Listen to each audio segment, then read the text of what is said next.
ಅಬ್ಬಬ್ಬಬ್ಬಾ! ಎಂಥ dessert ಮಾರಾಯರೇ!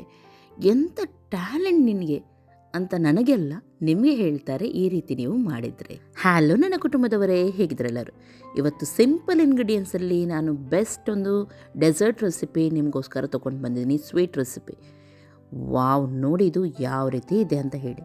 ಬಾಯಲ್ಲಿಟ್ಟರೆ just ಈ ರೀತಿ ಕರಗಿ ಹೋಗುತ್ತಂದರೆ ಯಾರು ನಂಬಲ್ಲ. ಇದರ ಇಂಗ್ರೀಡಿಯೆಂಟ್ಸ್ ತುಂಬ ಸಿಂಪಲ್ ಆ್ಯಂಡ್ ಮಾಡಲಿಕ್ಕೆ ಕೂಡ ಸುಲಭ ಅಂತ ಹೇಳಿ ನಾವು ಟ್ರೈ ಮಾಡೋಣ ಬನ್ನಿ. ನಿಮ್ಮ ಫ್ರಿಜ್ಜಲ್ಲಿ ಹಾಗೆಯೇ ಬಿದ್ದಿರುವ 4 ಕ್ಯಾರೆಟನ್ನು ತಗೊಳ್ಳಿ.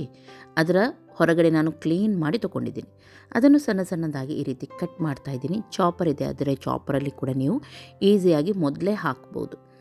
ನಾನಿಲ್ಲಿ ಇವಾಗ ಚಾಪರಲ್ಲಿ ಹಾಕ್ತಾ ಇದ್ದೀನಿ. ಯಾಕೆ ಗೊತ್ತುಂಟ, ಇದು ಗ್ರೈಂಡ್ ಮಾಡಲಿಕ್ಕೆ ಉಂಟು ನಮಗೆ. ನಿಮಗೆ ಗೊತ್ತುಂಟಲ್ವ, ಕ್ಯಾರೆಟ್ ನಾವು ಗ್ರೈಂಡ್ ಮಾಡುವಾಗ ಕೆಲವೊಮ್ಮೆ ಅದರ ಗೆಡ್ಡೆ ಹಾಗೆಯೇ ಉಳಿಯುತ್ತೆ. ಹಾಗಾಗಿ ಸ್ವಲ್ಪ ಈಸಿ ಮೆಥಡ್ ನಾನಿಲ್ಲಿ ತೋರಿಸ್ತಾ ಇದ್ದೀನಿ.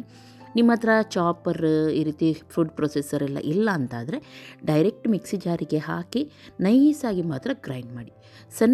ಸಣ್ಣದಾಗಿ ಚಾಪ್ ಮಾಡಿದ್ದೀನಿ ಈ ರೀತಿ ನಾನು. ಆಮೇಲೆ ನಾನು ಮಿಕ್ಸಿ ಜಾರಿಗೆ ಹಾಕ್ತಾ ಇದ್ದೀನಿ. ನಿಮಗೆ ಈ ಡಬಲ್ ಕೆಲಸ ಬೇಡ, ಯಾರಿಗೆ ಬೇಕಂತಾದರೆ ಡೈರೆಕ್ಟ್ ನೀವು ಮಿಕ್ಸಿ ಜಾರಿಗೆ ಹಾಕಿ. ಆದರೆ ಗೆಡ್ಡೆ ಮಾತ್ರ ಉಳಿಬಾರ್ದು. ದೊಡ್ಡ ಗೆಡ್ಡೆ ಕೆಲವೊಮ್ಮೆ ಕ್ಯಾರೆಟ್ ಇದು ಉಳಿತದೆ ನೋಡಿ, ಆ ರೀತಿ ಮಾಡಬೇಡಿ. ಸ್ವಲ್ಪ ಹಾಲನ್ನು ಹಾಕಿ 1 ಕಪ್ಪಷ್ಟು, ಹಾಗೂ ಇದನ್ನು ಗ್ರೈಂಡ್ ಮಾಡಿ. ತುಂಬ ನೈಸಾಗಿ ಗ್ರೈಂಡ್ ಆಗಬೇಕಂತ ಇಲ್ಲ, ಎಲ್ಲ ಒಂದೇ ರೀತಿ ಗ್ರೈಂಡ್ ಆದರೆ ಆಯಿತು. ಅಂದರೆ ಗೆಡ್ಡೆ ಉಳಿಬಾರ್ದು.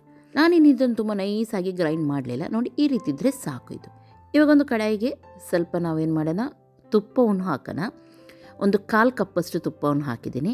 ಹಾಗೂ ಇದನ್ನು ಅದಕ್ಕೆ ಹಾಕಿ ತುಪ್ಪದಲ್ಲಿ ಸ್ವಲ್ಪ ಹೊತ್ತು ಇದರ ಕಲರ್ ಚೇಂಜ್ ಆಗೋವರೆಗೂ ಫ್ರೈ ಮಾಡಲಿಕ್ಕೆ ಉಂಟು.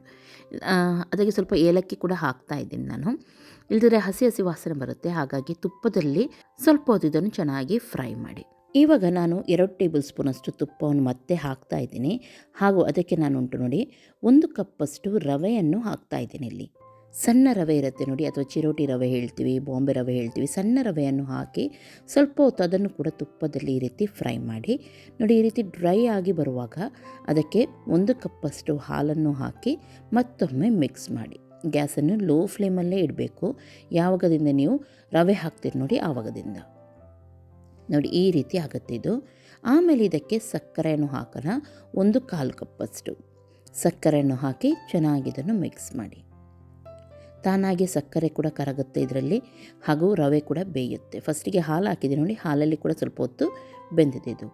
ಇವಾಗ ಚೆನ್ನಾಗಿ ಸಕ್ಕರೆ ಕರಗಲಿ, ಹಾಗೂ ತಾಗದಾಗೆ ಯಾವಾಗ ತುಪ್ಪ ಬಿಡುತ್ತೆ ನೋಡಿ, ಅಷ್ಟು ತನಕ ಇದನ್ನು ಚೆನ್ನಾಗಿ ಈ ರೀತಿ ಮಿಕ್ಸ್ ಮಾಡಿ.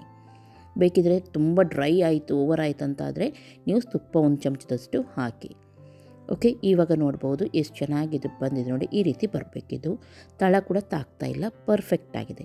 ಇವಾಗ ಇದನ್ನು ಸ್ವಲ್ಪ ತಣ್ಣಗಾಗಲಿಕ್ಕೆ ಪಕ್ಕಕ್ಕೆ ಇಟ್ಟು ಬಿಡೋಣ.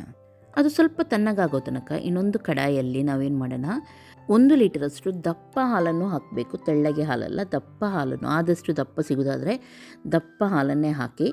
ಸ್ವಲ್ಪ ಕೇಸರಿ ಹಾಕ್ತಾ ಇದ್ದೀನಿ. ಹಾಗೂ ಇದು ಕುದಿ ಬರುವ ತನಕ ಸ್ವಲ್ಪ ಕೈಗೆ ತುಪ್ಪವನ್ನು ಹಾಕಿ ಇದನ್ನು ನೋಡಿ ಈ ರೀತಿ ರೌಂಡಾಗಿ ಮಾಡಿ.